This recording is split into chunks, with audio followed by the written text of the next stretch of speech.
Hey everyone, Happy New Year. This is the Orange and Black Insider Bengals podcast, and 2018 has been a whirlwind for a lot of us in a number of different respects, and of course this program being Bengals centric.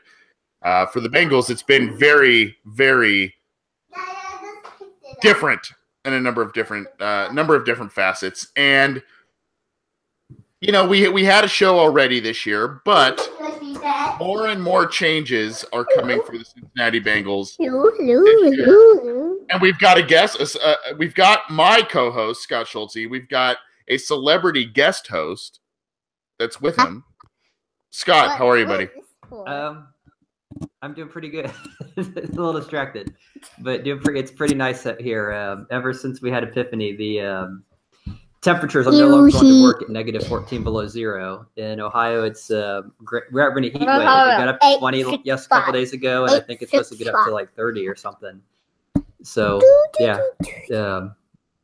Well, you gotta reintroduce the celebrity guest host because he hasn't been on since the very early episodes of this show. You're doing a Steph Curry here, and you know you've got your adorable child that is really taking away the focus from you, buddy. I mean, let's be honest. If our live viewers had probably made the decision of seeing your cute kid or your handsome face, I would assume they'd say your cute kid. But reintroduce the celebrity guest host. So this is our very short time host who is about to disappear in about 5 seconds because it is bedtime. But do you want to say bye? Bye. So we've got two guest hosts, two other guest hosts. Come on, introduce them both. Well, let's go. They just vanished, but not magic vanished, but I guess they just vanished. Man. Anyway, it's amazing how you lose your train of thought. Just like you said. All you got to do is introduce your family. That's all you got to do. That's all you got to do. But yeah, they just it makes for very interesting podcast preparations and obviously the show. But the thing you said about watching him other than me, I totally agree with that. And if you look on YouTube, I mean, you mentioned, we're on YouTube and SoundCloud and out the App Store and all that kind of stuff. You look at some of the videos, you get like 4 or 5, 10 million hits. It's like some of the stuff he watches is like kids playing with toys and just random nonsense. And you look at someone talking, Bengals football or any football or NFL draft or like really in depth, it'll get 50, 100, 1,000, nothing like some of the stuff that's getting, tons of hits out there. So I agree. I mean, if we can get more hits talking about the Bengals with, toddlers and kids on the background, we may have to do that. I mean, that's the same reason why, in the ads, they have like, the booth babes or what, where they like, where they're doing that stuff because, hey, that's how we're drawing attention to some people. Now, some people are just focused, like, we just want the football. We don't need all the distraction. Some people obviously like the distraction and it pulls them in. So yeah, maybe we'll experiment throughout the offseason and see what the best way is to draw on the viewers, short of paying them. Your son, aka the other guest host, is very cute, and he has grown quite a bit from his first appearance on the show. Yeah. So it's great to see him again. To what you're talking about, and maybe those who have children know what I'm going to talk about. I've got a son who's, believe it or not, going to be almost 1. He's turning 1 next month. I haven't been a fan of letting him watch TV and the iPhone and all that kind of stuff. However, there is one thing that kind of soothes him when he's tired, and or if in the rare occasion we try to go out to eat or whatever, and it's this thing on YouTube called Baby Einstein, and he absolutely loves this thing. And really what it is, it's random footage, and it's a lot of people using sock puppets, and this thing was bought by Disney. So if you've got, to me, if you've got an idea, if you're an entrepreneur, you've got an idea that you think is so out there, think about Baby Einstein. Think about random footage of goats and sock puppets doing goofy things, and you too can be bought by Disney, believe it or not. Well, a good way to get free toys. Some of these people he watches, it's like a dad and his son playing with toys, or just some kid playing with toys with like his parents. And they build train tracks and play with other things. And some of these have gotten so many hits that these companies will send them toys for free. They're like, Yep. Here's free toys. Just, because for the company, it's like pennies. But for these people, it's like, free $20, $30, $50, $100 Lego sets just showing up at the door. Here's free toys. Play them on your video so a million people will watch them. So if we can get, a million viewers, maybe we can get Mike Brown, Katie Blackburn, these people to start sending us, some Bengals merchandise, sending them, Georgia Loca to sit next to me next time instead of. Well, believe it or not, on a previous show I was on, the founder of Qalo, Qalo rings, the rubber wedding rings that if you watched the 2013 Hard Knocks with Andy Dalton, he kind of made him famous. He came on the program I was on and sent all of the hosts Qalo rings and came on and talked about the product. So, even though it's the Bengals, even though it's football, even though, we have our niche show here, there are people that are out there that listen and want to send us products, to your point, Scott. So I know we have awesome sons and we could spend the whole episode talking about both of them. I will ask, did Ben Utex send you anything when we had him on? No. We didn't have Ben Utex. We had Nate Lowry. Remember Nate Lowry? Sorry. Yeah, no, it's okay. No, he did not send me anything. Okay. Still waiting. So maybe we'll have him on again to have him, send something of his business. And if you're new to the program, I believe it was in the middle of, or I think it was last summer, we had Nate Lowry, former Bengals tight end, on the show. So you can go through YouTube and our iTunes selection to find that episode. It was pretty cool. And he's an awesome guy, awesome interview, and way more intelligent than I am. So check out that interview from, almost 6-8 months ago, I believe now. Let's go to the Bengals here, Scott. A lot of it's kind of hard to explain. I write things for Cincy Jungle. I talk to a lot of people. I put stuff out on Twitter, and 2018 was supposed to be the season of quote unquote change. And a lot of people thought that the change was going to happen to head coach. And as we saw and talked about last episode, that didn't happen. Marvin Lewis is staying in Cincinnati through 2019. At least that's when his contract is structured as so. So I guess the change now will be maybe in philosophy, maybe in who they draft, maybe in free agency, and among the assistant coach ranks. We talked a lot about last week, Paul Gunther's not coming back. He has since moved on to Oakland.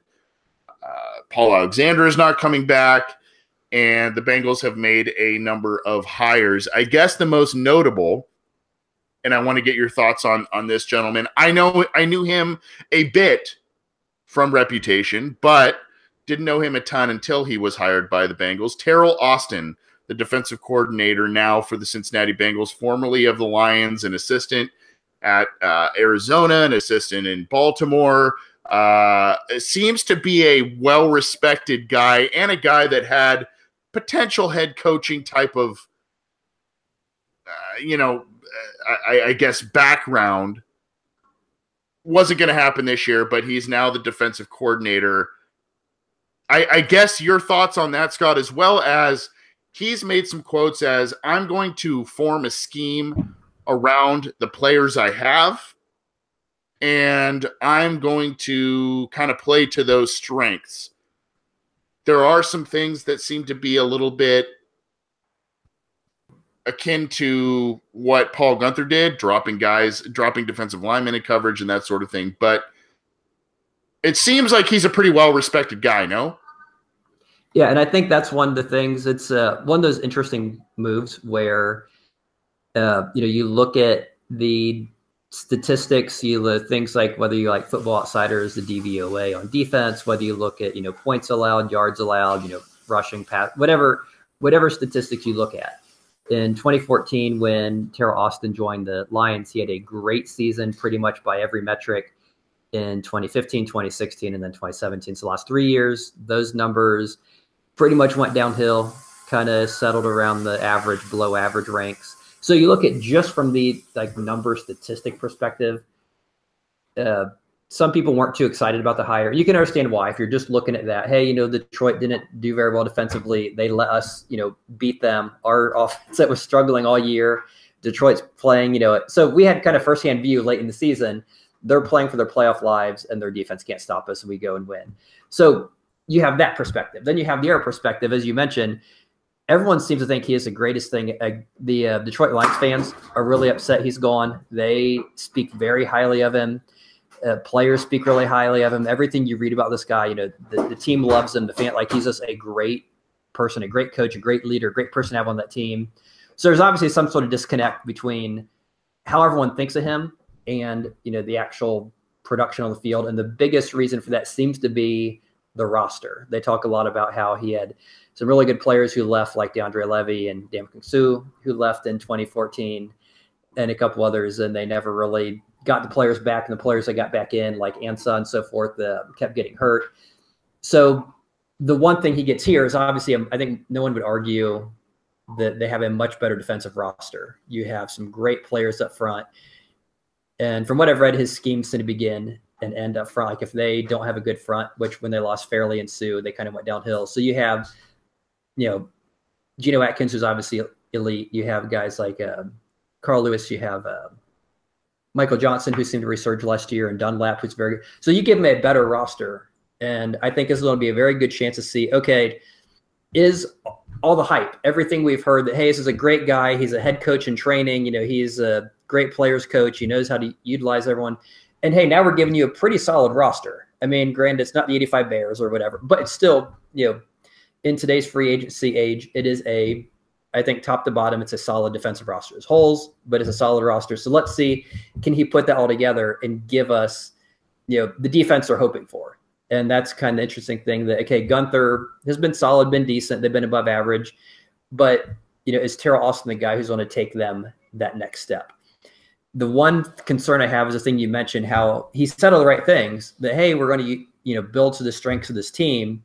But then you see how he, would drop defensive linemen in coverage, do some other kind of silly things like that, almost like, here's what we're going to do. We're going to take a guy like Kyle Van Noy, who's a pass rusher, and we're going to make him a coverage linebacker. And we're going to do it kind of like the Bengals did with Chase Kaufman at tight end a few years back. He's a receiving tight end who can't block. We're going to draft and make him a blocking, inline blocking tight end. And that just does. And so you kind of wonder, okay, which are we going to get? The Terrell Austin, who's spoken highly of? We're going to get the one who has the track record where the numbers haven't always been there since 2014. If we can get the guy who says, I'm going to build around what we have, or are we going to get the guy who does what he schemes, how he wants to scheme, regardless how they fit? So it'd be very interesting to see. And obviously, until we get the first few preseason games and into the season, it's going to be hard to know exactly what we have. Given that it's different than Gunther, I think I thought Gunther did an admirable job. I mean, he's not. I don't think he was awesome, but I don't think he was horrible. But most fans seem to be happy about the move from Gunther to Austin. So I guess hopefully this time next year we'll be talking about the Bengals' upcoming playoff game, and we'll be reviewing how he's done up to this point. You, my friend, I think you've earned the nickname, the king of the segues, because there are so many things and so many points you brought up that will be prevalent throughout the rest of this episode. And you kind of hit the nail on the head. Now, I think with Austin, what I like about him, it's Gunther kind of seemed like a guy who was a typical Bengals hire. Safe, under the Zimmer umbrella.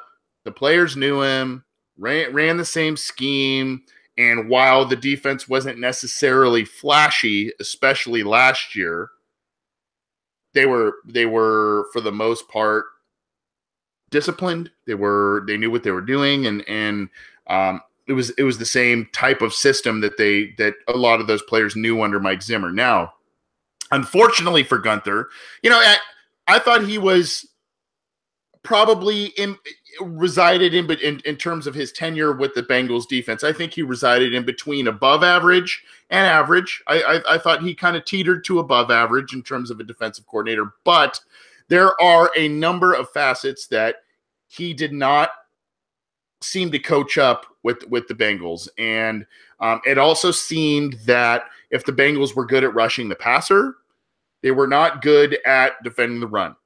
If they were good at defending the run, they were not good at rushing the passer. There was kind of like, they were good at one or two things and poor at another one or two things. And under Mike Zimmer, who of course has gone on to Minnesota and is now the head coach for the Vikings, and they are in the playoffs and playing this weekend, Mike Zimmer's team did everything well. They created turnovers. They got to the passer. They defended the run well. They defended the pass well. And it seemed like they were a perennial unit that was in the top 5, top 10 overall every year. Now, Gunther's unit seemed to be, maybe top 10-ish, but they, like I said, they kind of did a handful of things well and a couple of things not so well. I thought, and I did some research on this, I thought that the Bengals defense was decent last year. They were awful against the run, but they got to the passer well. They defended the pass well. I saw that the other thing that they did not do is force a lot of turnovers. And yes, they had a lot of injuries, both at linebacker. Adam Jones was out of the lineup, who was a starting cornerback in 2018. And we did get a question from a listener that we'll address later about Adam Jones. So, and P.S., if you have questions, you can send them in YouTube or via Twitter at BengalsOBI or live at Cincy Jungle. So send them. I don't know why I'm covering my face, but psst, I guess. Anyway, I guess I look at it and I say, okay, so you see Terrell Lawson's resume with Detroit. He lost his best defensive player in Ndamukong Suh. They did have some talented players, but DeAndre Levy was another very talented linebacker that they had.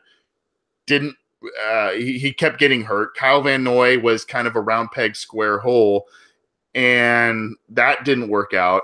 Yet, Darius Slay is an all-pro cornerback. He had 8 interceptions this past year. Glover Quinn has had, I believe, 18 over the past 4 years, a safety for the Lions. I like that. And I don't want to say sacrifice getting to the quarterback, sacrifice, run defense, anything like that to get more turnovers. But when you have 4 first-round corners in the cornerback group, you have Andy Dalton, you have AJ Green, you have all the Tyler Eifert. We'll talk more about that later. You have these other talented weapons on offense. Getting turnovers is key. Last year, the Lions recovered 11 fumbles on defense. You want to know how many the Bengals recovered on defense? They recovered 3. And those 7 fumbles make a huge difference. Imagine if they got one of those fumbles against the Jaguars. Imagine if they got one against the Titans. Imagine if they got one of those against the Steelers, or 2 of them against the Steelers because they play them twice. These are things and these are facets on defense that make a difference. And to me, I don't want to sacrifice things that the Bengals already do well on defense, but those explosive plays. And Dre Kirkpatrick, to me, was a guy in 2014, 2015, was a guy who was interception and had some pick sixes. Didn't really do much of anything this year. Now, granted, William Jackson and Darqueze Dennard both had pick sixes this year, but these are things that if the Bengals defense can potentially become more explosive, Terrell Lawson has a lot to work with. He has his version of Ndamukong Suh and Geno Atkins. He has Carlos Dunlap. He has Michael Johnson, as you mentioned, Scott. He has William Jackson. He has Darqueze Dennard. He has Adam Jones. He has Dre Kirkpatrick, George Aloka, Sean Williams. There's a lot to work with. And then Vontaze Burfict. And the team might add some more talent in the draft and free agency on that side of the ball. So I like this hire. Overall, do you like the hire? I'd say yes, because I think it's better than they could have done. I mean, I don't think it's the greatest defensive coordinator in the world, but I think it's a solid one. I think it's one that I think would match up well with what they have. And I think part of the challenge is not only do you have to get a good defensive coordinator, but someone who can run the scheme your players have, because it's not like we're starting to go from scratch. We're not going to spend the next couple drafts building people to fill in a new scheme. We have these guys, they're all hitting their prime. They're all late 20s, kind of that Dunlap, Atkins, Burfict. Those guys are all kind of that same age range. This is what you have. You need to bring someone in who can run that at an NFL level and hopefully, get that to the next level and use the pieces around him. And somebody sort of work well with the rest of the team. And so in that regard, I say it's a good hire because I think he's the guy who's going to do that. He's not going to be a 3-4 guy or a college guy who's never coached at the NFL level or wants to totally change things. And you have to spend several years, changing your defense. And at that time you've missed your window because Andy Dalton's a free agent and AJ Green's older and you have this problem. So I think for this situation, I think it's a good hire. I agree. And in the live YouTube chat, in which you listeners who have not joined us live, if you're available anytime we record this episode live, you can join us via cincyjungle.com or YouTube. And in the YouTube chat, you can talk with a number of different Bengals fans. And there are a number of different fans already kind of conversing. Christopher Higdon says, I like the Terrell Lawson hire. Kitna at QB coach. Still need an offensive line coach because even Jim McNally couldn't help Oboyehi. That's a good segue into what the other hires and or vacancies that are still available since the last episode we recorded last week, Scott. So the Bengals basically now have a vacancy at the quarterback coach and the offensive line coach. They hired Robert Livingston, who I believe was a former scout, as their secondary coach. And, a lot of people are like, who's this guy? He was tied to UCLA, if I remember correctly. And if you follow Jim Ozarski, the gentleman who writes for the Cincinnati Enquirer, this is a hire that I guess has been long overdue. He apparently has the tenacity, the demeanor of an NFL head coach, and should command the NFL, an NFL position group room. And he's under Terrell Lawson. So, and Terrell Lawson and Livingston have a lot of talent to work with. I mentioned the 4 former first-round picks, the 2 talented safeties, and potentially more coming in the draft and or free agency. So there's a lot of talent there. I really want to focus, though, Scott, on Bob Bicknell, the wide receiver coach, and what the Bengals are doing in the offensive line and quarterback coach search. I guess quickly on Bob Bicknell as the wide receiver coach, a lot of people had a lot of respect for James Urban, who has now moved on. He joined the Bengals in 2011 in this resurgence. He has now moved on to the Ravens as their quarterbacks coach. Bob Bicknell steps in. I did some research on him. He's 48 years old and has 27 years of coaching experience ranging from the college, NFL Europe, and NFL level, 27 straight years. There's a lot of things to like under his resume, especially 2013 with his resurrecting and getting the best out of Deshaun Jackson in his career with the Eagles. And he's worked with Bill Lazor before. So I think, though not a big name, I think this makes a lot of sense. How about you? Well, I think the one thing that's interesting is generally when you think of a assistant or someone who's coaching a particular thing, you kind of figure that's the thing they know. Like an ex-quarterback is the quarterback coach. An ex, whatever is that coach. It's kind of the thing they've focused on and done for many years. Bicknell is kind of the total opposite. I mean, he started his career as a defensive line coach in the World League, and then went to offensive line, offensive coordinator, back to offensive line, then tight ends, then wide receivers. So it's just a very interesting, track record. And taking it face value, it's like, well, okay, is this guy not sticking? Is he just that knowledgeable? He knows everything. So it's very interesting. I mean, he's obviously very, well-versed in many different areas. So I wouldn't be opposed to him even helping on the offensive line. That being said, it seemed like when he was an NFL wide receiver coach with the Buffalo Bills and the Eagles, the reviews of the little I've read seems to be fairly positive as far as what he got from guys like Deshaun Jackson and some of the other people who were playing for him. That they had some of their better years under him. So it seems like a good hire. I mean, it's so hard to say because we aren't in those meeting rooms. We aren't there every day. I mean, it's very hard for an outsider to sit here and say how much, how well. I mean, obviously for someone like Paul Alexander, I think it's a little easier because it's been there so long and there's been so many obvious things you can see on the field after so many years that even the casual fan can pick up on. But yeah, I think this is one where we just have to give it some time and see. And I think the biggest thing is what's going to happen with Boyd and Ross, because Ross obviously didn't play any this year. There was, some to-do made of, okay, didn't Marvin Lewis want him? Did he not want him? Was this a Mike Brown or who made that decision because they didn't seem to want to play him? And then when they played him, he'd get like one snap and then he would be a healthy scratch. Tyler Boyd after 2 years isn't getting used a whole lot. So I think the development of those two receivers especially is going to probably give us a good sense for how good Bicknell is. If he can get Ross on the field, if he can get, if Boyd can perhaps, work his way to become the second target instead of LaFell, even though they kind of have a different role on the offense. If we, if he can get more looks, more targets, if Ross can get a few, if these guys can develop, we can watch them next year and say, wow, now I know why you drafted these guys, then I'd say Bicknell was worth it.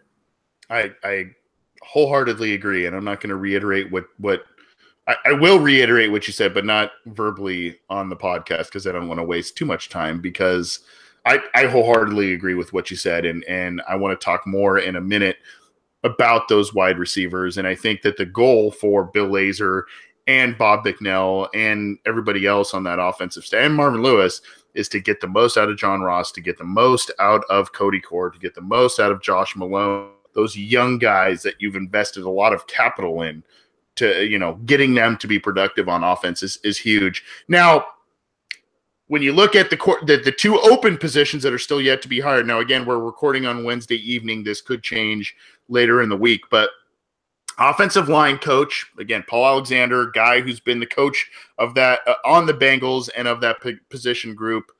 I mean, he started with tight ends and then he moved to offensive line, but he had been with the Bengals since 1994. He has since moved on, and the quarterback coach who was once Ken Zampese, then Bill Lazor. Zampese's gone. Lazor's offensive coordinator, and so now they have a vacancy there. Now, I don't know what to make of this, Scott, because apparently for offensive line, they have interviewed Harold Goodwin, a guy from Arizona who has a lot of respect around the league. And if you look at the YouTube chat and other areas, a lot of fans seem to like him.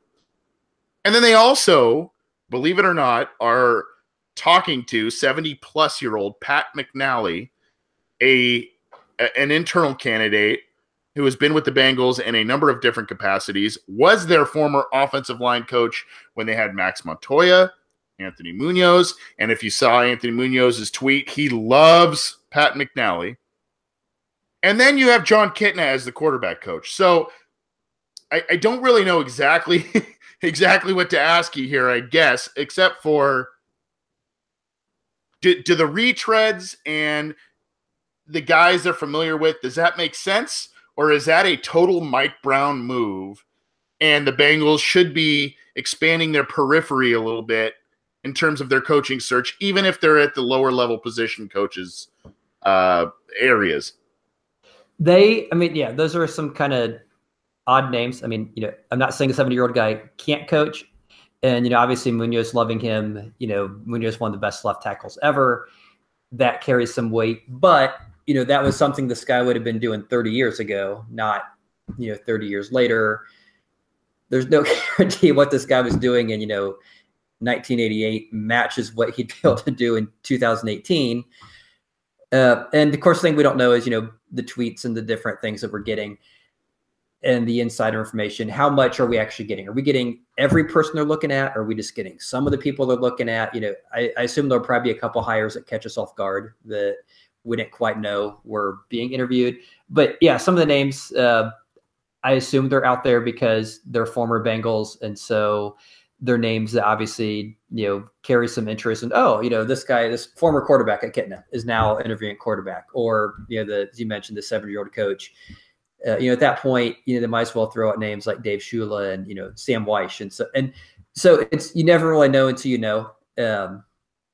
And it's, on one hand, it does seem like a Mike Brown thing, but I guess I'm under the impression that part of the reason Marvin Lewis came back, besides the fact Mike Brown doesn't know how to fire him, is because he was given more control, because it seemed shortly after that's when Paul Alexander and some of the other guys left and other people were brought in. So if that's truly the case, then I'd say this isn't so much Mike Brown being Mike Brown, but it's Marvin Lewis being Marvin Lewis. And if it is, if Marvin Lewis is, bringing guys in like Terrell Austin and these outside folks, then yeah, some of these names make no sense to me.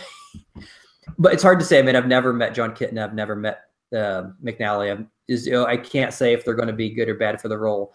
I think when it's said and done, I think it's probably going to be someone else, someone from outside like Goodwin or someone different, just bringing a different perspective in. And it's one of those things that regardless of who's hired, some people are going to love it. Some people are going to hate it. You're not going to have a hire where everyone's like, man, this was awesome. It's kind of like, the draft, I think it was 2014 or might have been 14. Whenever we drafted Kevin Zeitler, that whole draft, it was, the build up to it. Dave DeCastro is going to be the best guard ever. Dave DeCastro. He falls to them at 17 or whatever it is. And I was like, oh my gosh, how did he fall to him? And they picked Drake Kirkpatrick. What? And, I remember on Cincy Jungle, everyone was just up in arms.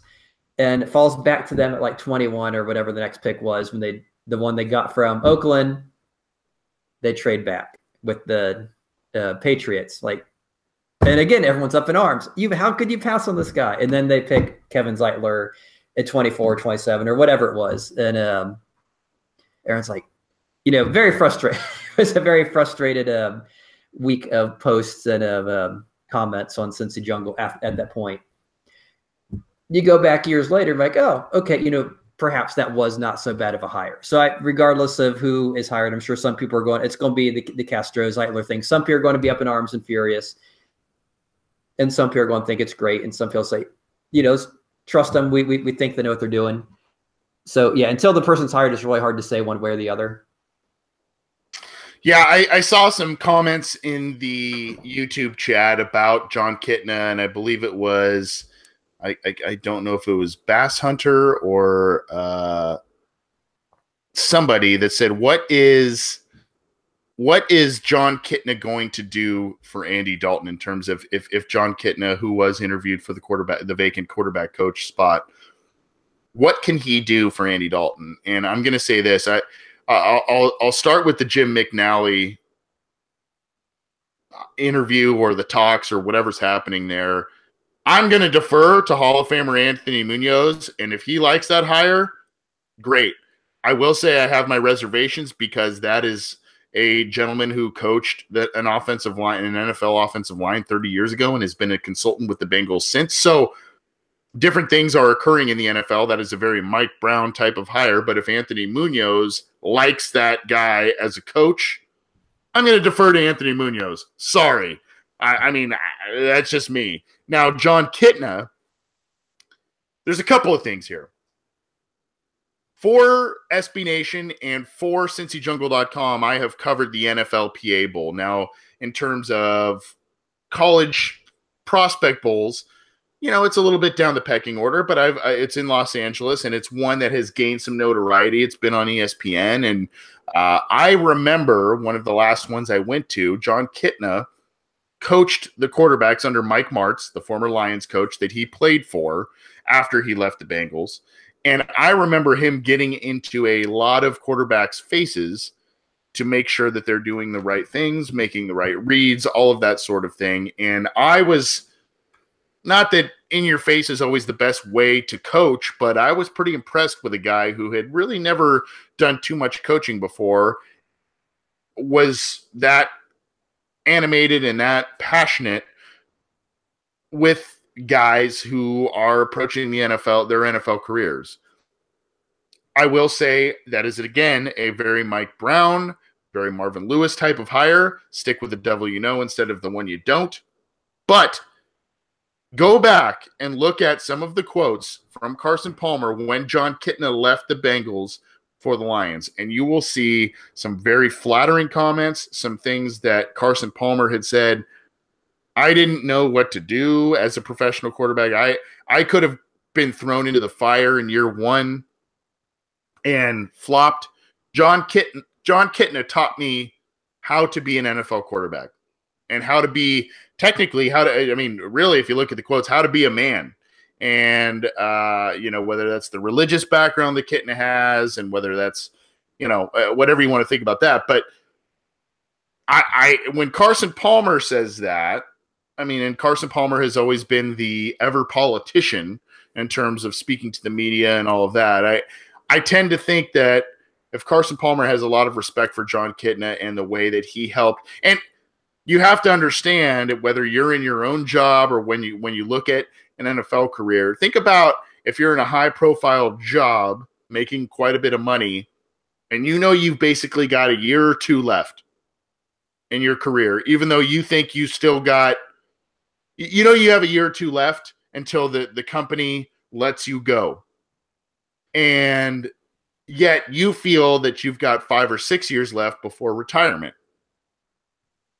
You have to swallow quite a bit of pride to not only mentor, but also teach and play and perform well in your current job, as you mentor and teach a youngster behind you. So I give Kitna a lot of credit for that. Does that mean he's going to be a great NFL quarterbacks coach? I don't know, but I would not be against him coming to the staff. He knows Marvin Lewis. He knows what Marvin Lewis wants to do. He's a passionate guy, Jon Kitna, and he knows how to get a lot out of a quarterback room or a quarterback group, I would think. So, and I think also what we're seeing is a push for a younger group of coaches. You see Robert Livingston, younger guy, as the secondary coach. Bob Bicknell, 48 years old, 27 years of coaching experience. He's now the coach of the wide receiver group. The guys they're interviewing for the offensive line group outside of McNally have been a bit younger.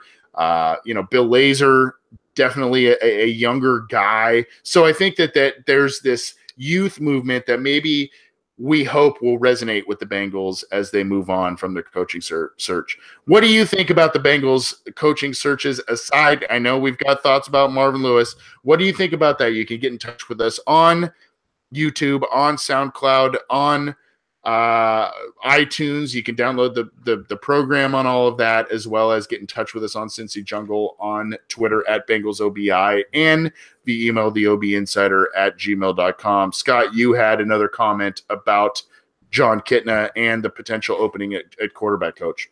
Yeah, just the one thing with Kitna, the biggest complaint I've seen about him is that as far as a coach, he wasn't a great NFL quarterback, had a lot of turnovers, a lot of interceptions. And so the argument is, well, if he couldn't do it, why would he be a good coach? And I think that is, one of the big fallacies. Just because you can't do something doesn't mean you can't coach it. Right. There are many good positional coaches. I grew up as a big baseball fan. A lot of the best hitting coaches and pitching coaches were not great pitchers and hitters. They knew what to do. They just couldn't actually do it. I mean, you look at two really good ones quarterbacks who recently retired, someone like Brett Favre and Peyton Manning. I think Brett Favre would be a horrible quarterback coach. He was a gunslinger. He could wing it. He just knew where to get the ball. It was just kind of a innate thing. He had the cannon to thread the needle. Was very risky. You can't really coach that. Someone like Peyton Manning, on the other hand, very cerebral. Studies the film like crazy, puts in all the work.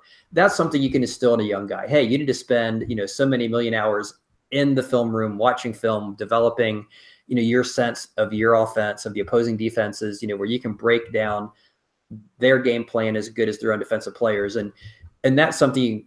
And then you look at someone like John Gruden, who just got a $10 million a year deal. He was a quarterback at the University of Dayton, not a very good by his own account, didn't even, play pro, but yet somehow he managed to be a fairly decent, quarterback coach and, won a Super Bowl. And so, yeah, I don't think Kitna's playing stats should have any bearing on anyone feeling he is a good or bad candidate as an NFL coach. I love that point, Scott, because there are, obviously with Terrell Lawson being the defensive coordinator, a lot of Bengals fans wanted John Fox or Jack Del Rio, the big name former head coach guys that could really bring, I guess, quote unquote, star power to the Bengals coaching staff. Remember, Austin was a guy that was, as before he said yes to the Bengals defensive coordinator job, he was recruited by John Gruden to join his staff as a secondary coach / assistant head coach role, and he took the one with the Bengals. I've seen a lot of stuff on CincyJungle.com. I've seen a lot of fans talk about, well, why not hire Willie Anderson as the offensive line coach? Why not hire Takeo Spikes as the linebacker coach? They were great players. Yeah, they were. That doesn't mean that they are going to be great head coaches. Anthony Munoz, the greatest offensive tackle, in my opinion, that has ever put on a set of pads, is not coaching. And there's a reason for that. Number one, it's probably his passion is not in to coaching. He does camps and all that kind of stuff, of course. But I'm talking full-time NFL offensive line coach. You would think that a guy with that stature should have a job if he wants it. The bottom line is, and Scott, you kind of hit on this, a great player does not make a great coach. There are sometimes guys who are great players that are just have great instincts, that know the game, that just have athletic ability, that they can't properly elaborate to young players and all of that. Sure, they can talk about film study. Sure, they can talk about practice habits. Sure, they can talk about all that stuff. But if you are a great player, sometimes you cannot, if a player doesn't necessarily have the same athletic ability and natural ability as some of these great players, how do you mine that out if you're just naturally a great player and you just knew what to do all along? If every great player knew how to coach, the entire NFL would be every Hall of Fame player that has ever played football being head coaches, positional coaches, all of that. That's just not the case. So I guess to your point, Scott, I guess I'm saying, if you're not enamored with some of the hires and or interviews the Bengals are doing, let's not jump off the cliff quite yet. Yes, we can't give the Bengals the benefit of the doubt because of their history, but if they're guys that you would rather see in certain positions, let's not go crazy about certain things at this point. So good point there, Scott. Now, we've got a lot more to get to, Scott. I know you're a little crunched on time, so let's move on to another. We talked extensively about the assistant coaches. Let's move on to another in our mini series of how to fix the Bengals in 2018. We've talked about figuring out what to do at quarterback and supporting that quarterback, whether it's Andy Dalton or a rookie. We talked about doing stuff with the head coaching staff. That was a few weeks ago. There's been some news on that. So now I want to talk about finding an identity, Scott. And now that the Bengals have rehired Marvin Lewis, there might be some sense of an identity. But I don't know, even in this 2011 through 2015, this little mini dynasty the Bengals have built, I don't know that I said, hey, they were awesome at passing the football. Hey, they were awesome at running the football. Yes, they had good defense, but I didn't have a grasp on exactly what the Bengals do best. And it might be old school in me to say, let's try and find something, whether it's, ground and pound or whatever. Like, I guess it's old school in me, but I think that if a team and a head coach has a vision and says, we want to basically run the ball down your throat, and we want to hit you hard on defense, we want to be bombs away on offense, or we just kind of want to be pretty good at everything. I'd like to see them have a vision going forward. It's really weird to me because think about offense. First round pick, AJ Green. First round pick, 2 top 10 picks, John Ross. A former second round pick, Brandon LaFell. Former second round pick, Tyler Boyd. Cody Core, a guy they like a lot. Josh Malone, a guy they like a lot. There's a lot of talent at wide receiver. Second round pick, Jeremy Hill. May not be with the team next year, but second round pick nonetheless. Second round pick, Giovanni Bernard. Second round pick, Joe Mixon. A second round pick at quarterback, Andy Dalton. There's a lot of capital invested on offense. Then you look at the defense, they've got some stars in various places, especially in the secondary and at corner, as we mentioned. I'd like to see them say, hey, let's run the hell out of the football and play amazing defense, or let's be opportunistic on defense and do what we did in 2005 and really wing the ball around the field. I want them to do things well. And I feel like there hasn't been, at least in the last 2 years, there hasn't been a lot that they've done well. You know what I mean? Yeah. And I guess if I was picking something where based on their roster offensively, I'd like to see them do. And because when I'm looking at the roster, I guess the thing I'm seeing is, okay, obviously it depends, it changes based on free agency, assuming they do that this year. I think I've heard of it. I don't, never seen the Bengals do it, but I've heard there's something called free agency. So if the Bengals get involved in that, and depending on who they draft, as it stands now, they don't really have great blocking. Obviously the offensive line's been an issue. Oboye and Fisher, so forth. And, Bodine is. Anyway, you don't have a ton of great blocking. You have a quarterback who is pretty accurate. He can be good when he has good weapons around him, when he's not throwing the ball deep. You have pretty good receivers, like you mentioned, AJ Green, these young guys that hopefully develop. You don't have a big power back because I'm assuming Hill's gone, but you have, guys in Bernard and Mixon who are very good in space, very good receivers, very good pass blocking. So to me, that combination kind of all thrown together seems like a West Coast offense. That's some variant of that. A lot of quick passes, a lot of quick hits. Everyone on that team can catch the ball. Especially if Eifert comes back, you have a tight end who's a great receiver. You have good receivers. You have good running backs or receivers. You can get it out quickly, which is something I know they were kind of dabbling with that a little bit early this year where, hey, we're going to do the quicker passes because Dalton doesn't have protection. If they can shore up that protection any bit where even the quick passes aren't being pressured. So you can have, but you can still get it out and not do the deep plays because the deep plays are kind of, you don't have a Carson Palmer there who has this beautiful deep pass. You have Andy Dalton who, makes AJ Green, constantly adjust because it's overthrown or it's 10 feet behind him or it's off in the, I don't know where the cheerleaders are or something. So just kind of looking at the rosters that stand today, I would like to see them incorporate some form more of we aren't going to do let's put Hill out there. First down, we're going to do 2 tight ends. We're going to run for 2 yards. And then second down, we're going to chuck it deep to AJ Green and miss him. Third down, we'll put in Giovanni Bernard, run our draw play for 5 yards, and then we'll punt. I'd like to say, let's just keep the same personnel out there. They can all catch the ball. Let's do something where we are heavily involved in, short intermediate, just,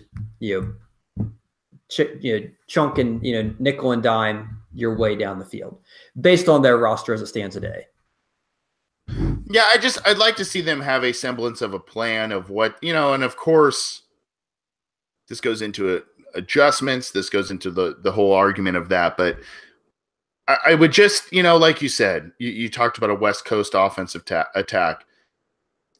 I don't need Marvin Lewis to come out and say, we're going to be a West Coast offense type of team. But I would like them to have some sort of semblance of a plan that, it's inexcusable that this team, and you can blame Bill Lazor if you want, you can blame Marvin Lewis if you want, you can blame Ken Zampese if you want, but with John Ross, with AJ Green, with Tyler Boyd, with Brandon LaFell, with Tyler Eifert, with those guys mostly available, as well as Joe Mixon, Giovanni Bernard, Jeremy Hill, yes, the offensive line was a shambles, but it's inexcusable that was the number 32 overall offense in terms of yards netted per game. I think that there needs to be more of a plan with this Bengals team and this Bengals offense. And that's not just on offense, it's not just on offense, it's on defense as well. I think, and there's some questions about the draft we'll get to in our listener question segment next, but I think that I think that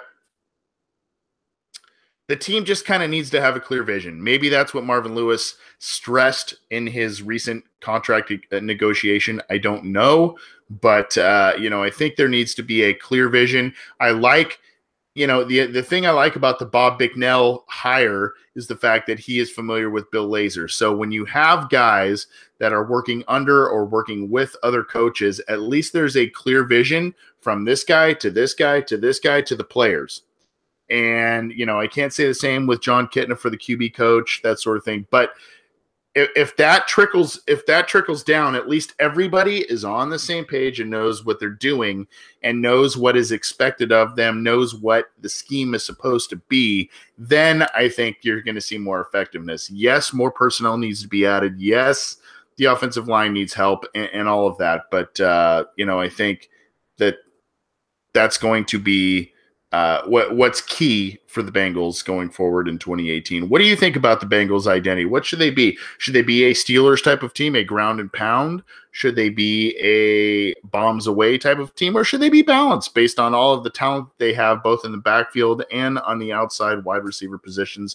We'd love to hear from you. You can get this show on iTunes, on SoundCloud, on YouTube. We are also on cincyjungle.com. And you can get in touch with us via Twitter at BengalsOBI or the OBinsider@gmail.com. Unfortunately, my co-host Scott Schultz had to leave. It is a little late on the West Coast, but there's still a lot of live viewers, and I am stoked that you are all here. Appreciate it. I'm going to get to a couple of listener questions here to end the program, and I appreciate it. Poop. The Woodsman is here, as well as at Bengals_guy on Twitter. Kind of had some questions on the outlook of the Bengals pick at number 12. And I think this is a good segue from what we were talking about identity. Now, I think obviously cornerback, I think running back, I think I won't say that, but I think cornerback, running back, and maybe defensive end. I think those are kind of off the table at number 12. I wonder what the Bengals are going to do about offensive tackle, because I still think they can mine some talent out of Jake Fisher, and I still think that they can get something out of Cedric Ogbuehi. Now, I don't know if I agree with that, but I think that that's their mindset. At number 12, as we sit here in January without the combine happening, without free agency and all that stuff, I'd like to see potentially Roquan Smith, the linebacker out of Georgia, if he's there. I think that would be a phenomenal pick as you pair him to Vontaze Burfict in that defense. I think that would just, especially with how diminished that linebacker group got with injuries and all of that. I think that would be a great pick if he is there. And, there was talk about Reuben Foster last year, who was there when the Bengals were picking, but whoever made the call went with John Ross, and Reuben Foster fell all the way towards the back end of the first round to San Francisco. And, a lot of people think that, Reuben Foster would have been a great fit next to Vontaze Burfict. And even if Vontaze Burfict was out of the lineup, at least the Bengals would have had a playmaking type of linebacker in the lineup with him out of the lineup. So I think that's when I think offensive lineman. You can think of, I believe it's Connor Williams out of Texas, Mike McGlinchey out of Notre Dame. Those are guys that are kicked around, and I would not be opposed to that. But I think you kind of have to get to the meat and potatoes of this roster. I think you've got the flash on the outside. You've got, as we mentioned on this program, Green, Ross, Boyd, LaFell. I don't know what they're going to do with Eifert, but they've got that. They've got Mixon. They've got Bernard. Don't know what's happening with Hill. They've got the flash on offense, and they've got Carl Lawson, a guy who's bidding for Defensive Rookie of the Year. They've got Carlos Dunlap. They've got Michael Johnson. They've got Geno Atkins. I think you got to get those meat and potatoes type of guys. Maybe they're not going to excite a lot of fans in terms of who is picked and the position that is picked. But I think that that's what this roster needs. It needs linebackers. It needs offensive linemen, potentially safeties. Tight ends are a sneaky little need, as are potentially a third running back if the Bengals want to go that way. But I think if you load up on offensive line, if you load up at linebacker, I don't think you can go wrong, especially when we're talking about working in the AFC North. So thank you to @Bengals_guy and Poop, the Woodsman, is here in the YouTube chat. There's one from Michael Myers. I'm going to leave it open-ended. I got an email saying, Lewis staying essentially is trying his fandom, and I do want to say this because I want to pat myself on the back. Michael Myers, who is always on this on our live preview, says that he thanks for taking the time every week to do the show. Been a fan for over 30 years. I followed the Bengals, and after this week, I just can't take it anymore. As I said, I wanted to take a moment to thank you for your show. It's been fun tuning in every week to talk Bengals football. Thank you, Michael. I see you every week, and I've joked a little bit about your name for the Halloween horror movies, but you've been a great contributor to this program, and I appreciate it, and I appreciate the positive feedback you've given Scott and I want to acknowledge that. But your talk about, potentially Lewis questioning your fandom, or Lewis coming back questioning your fandom. To me, I hate to say this, but to me, I've been a bit numb ever since that 2015 wildcard game. What has transpired since, I've been like, yeah, that's the Bengals. Yeah, that's what they do. Oh yeah, they let him go, or yeah. I hate to say that, but I'm not surprised based on, and I'm 35 years old. I've been a fan since 1988, that Super Bowl. So I've been a fan since I was a very young kid as well. So I've seen a lot of stuff, and I've seen this team struggle. I've seen them do well. That 2015 wildcard game, that one rates up there with the Carson Palmer knee injury in 2005. That one really stuck with me, and I'm still going to stick with this team.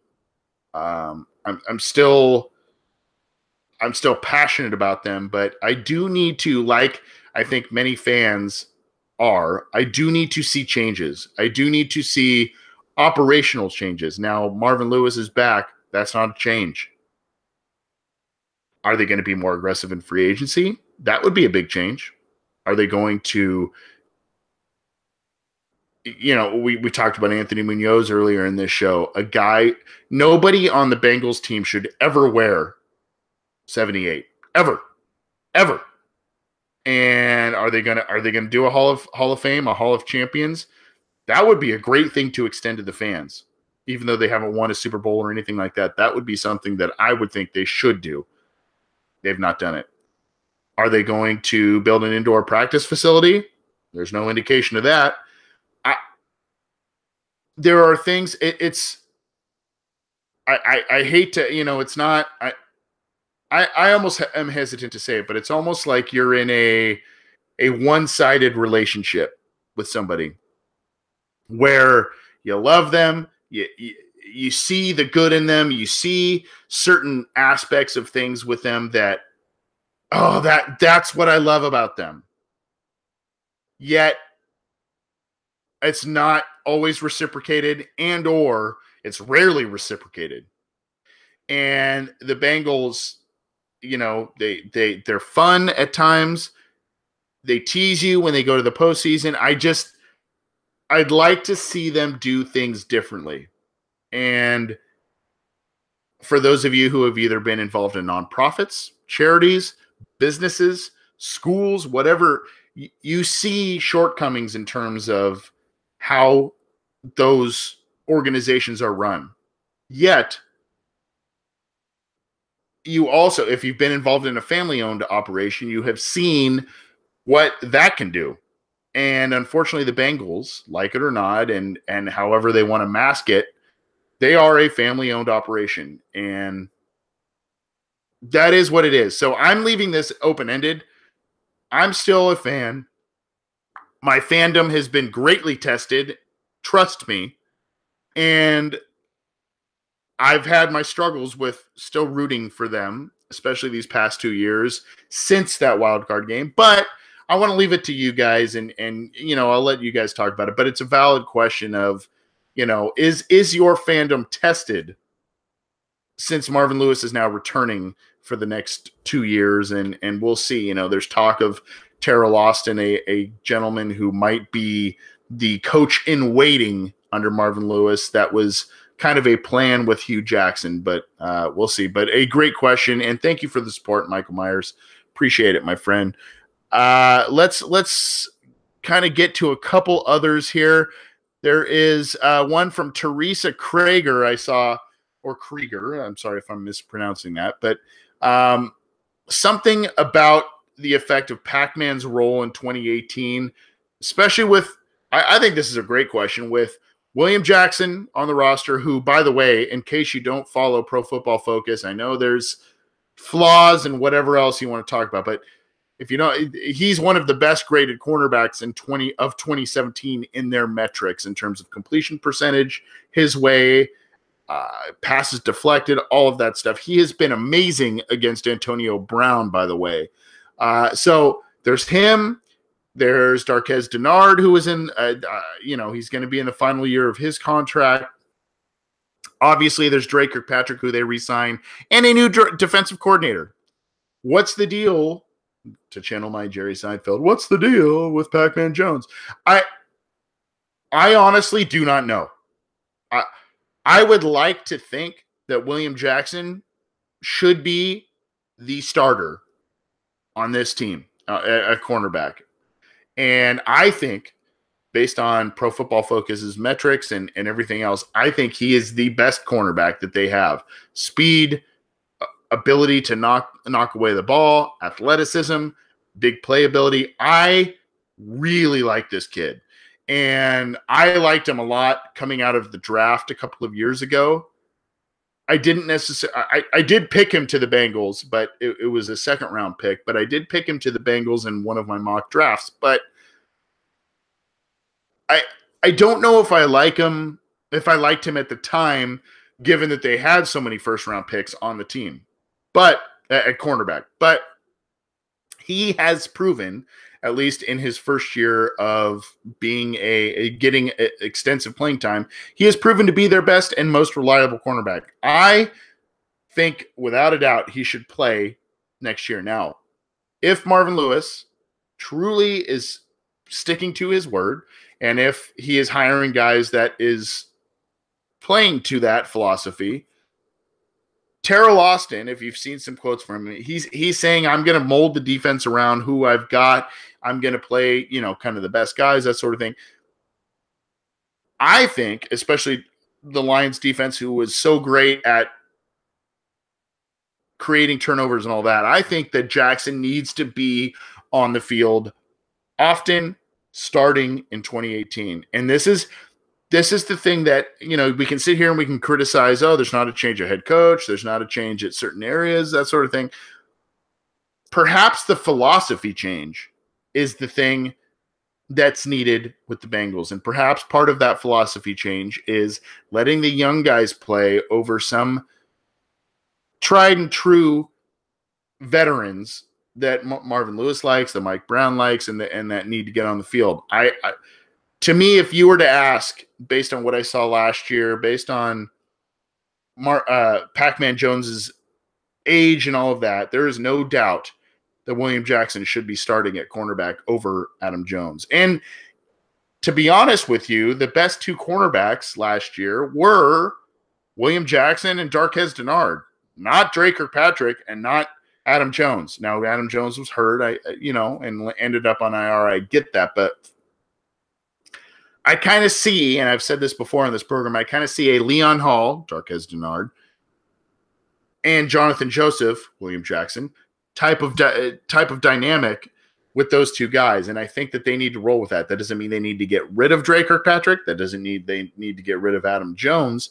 But I think that those guys need to start taking a back seat. I think that if the Bengals, I will say this, Adam Jones is making quite a bit of money for a cornerback who is approaching his mid-30s. So I think that if they are going to do more in free agency, if they are going to change who they are, quote unquote, I think that he might be someone who could be on the chopping block and could free up some space for them.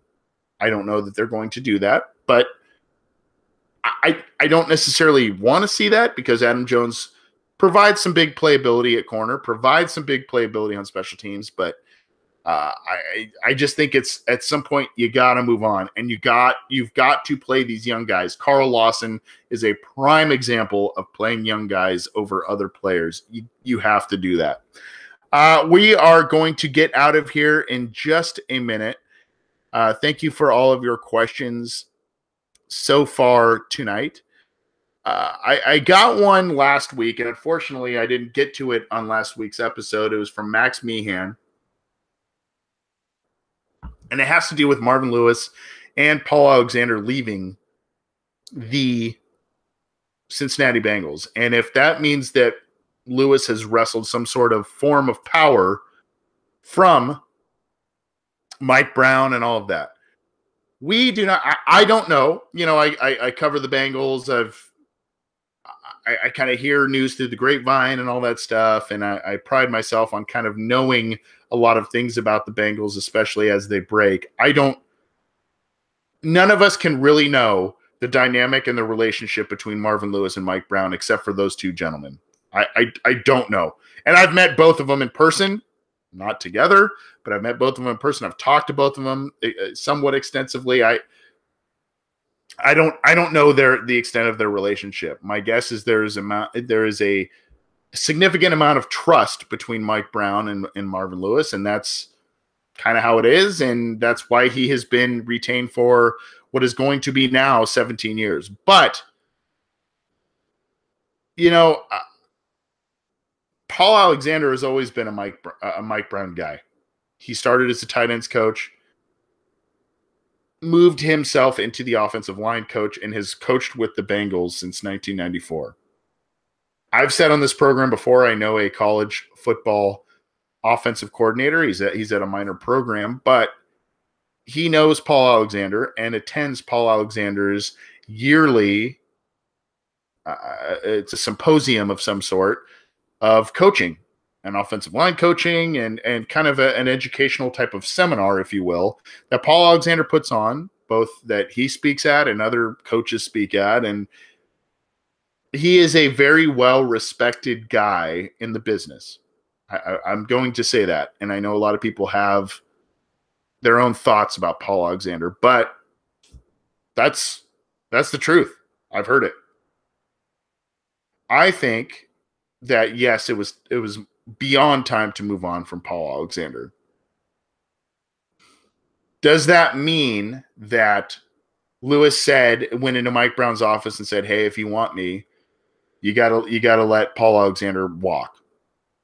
I don't think that's the case, and I don't necessarily think that that's what Marvin Lewis specifically asked for. I think that this is something that, hey, we have to have a consistent message in the team. And I think that's why you see Bill Lazor, a guy he worked with Bill Bicknell, working under him with the receivers, guys that know each other well. And that's why you see Terrell Lawson being the defensive coordinator, and Kevin Coyle, a guy who has been in and out of the Bengals coaching lineup. He's now gone. There's this trickle-down effect. And, you know, Mike Brown can talk about continuity all he wants, and he can look at the Steelers and other teams as the beacon of, you know, this is who we want to be. This is why we're sticking with Marvin Lewis and all of that. But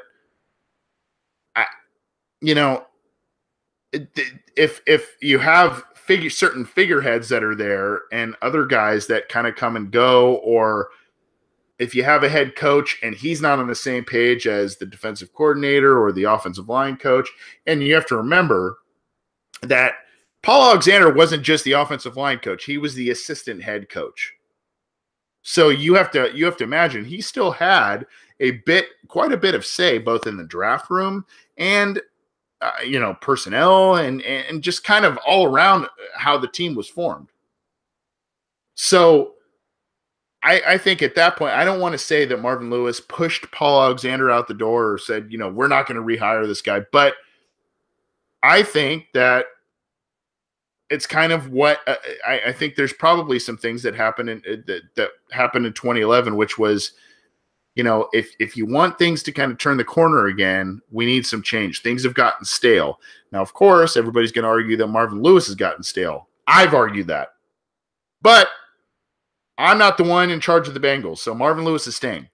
So what he's going to do, and I saw someone earlier in the YouTube chat talk about like Marvin, Marvin was great when he had great coordinators and great coaches under him.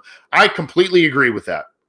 And I think that that's probably what Marvin is trying to do.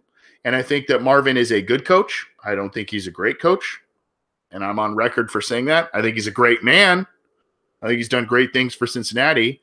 I think he's a good coach, good football coach. I do not think he's a great coach. And I think what propels him to some of these great years is the coaches under him and or healthy rosters and great drafts that have supplemented those rosters. So I think that's probably the proposition that he gave Marvin Lewis in terms of to answer those questions. I think that's probably the proposition he gave Mike Brown when Mike Brown said, look, fans may not want you back, but I want you back. And I think Marvin wanted to be back, obviously, otherwise he wouldn't have signed the contract. But I think it's, we got to get – if you look at the age group of this coaching staff, it's relatively young. So we probably got to get younger and more fiery at the coaching ranks. We got to do more in free agency. We got to do more in the draft. And we have to commit, I'm sure there's more logistics that Marvin laid out, but that's my thinking of how this entire thing played out, including what happened to Paul Alexander. I have a lot of respect for Paul Alexander, but as I've said on this program, Paul Alexander is a guy who is a fine tuner of guys who have been first-round picks, second-round picks, high picks, and he hasn't done so with Cedric Ogbuehi and Jake Fisher. And when it comes to interior linemen, he plays favoritism to a fault. And there are players who have sat on the bench behind certain players that, just have not played and should have played. So that's my thought on it. I don't want to say Marvin Lewis has shoved people out the door, shoved coaches out the door, but I think he has kind of said to Mike Brown, let's hit the reset button in a way on the coaching staff. Let's hit the reset button in a way of how we operate. That doesn't mean let's be in salary cap hell. That doesn't mean let's get crazy in the draft, but let's do some things. Let's replenish the roster. Let's get younger and more fiery in the coaching staff. He's going to lean on some of these guys on the coaching staff to, I don't want to say do his job, but he's going to lean on them. And, he's done that before with Jay Gruden, Mike Zimmer, with Hugh Jackson, with Paul Gunther. He's done it before. We've seen it. I mean, it's the reality. So that's what I think. If you don't agree, then I don't know. I don't know what to tell you.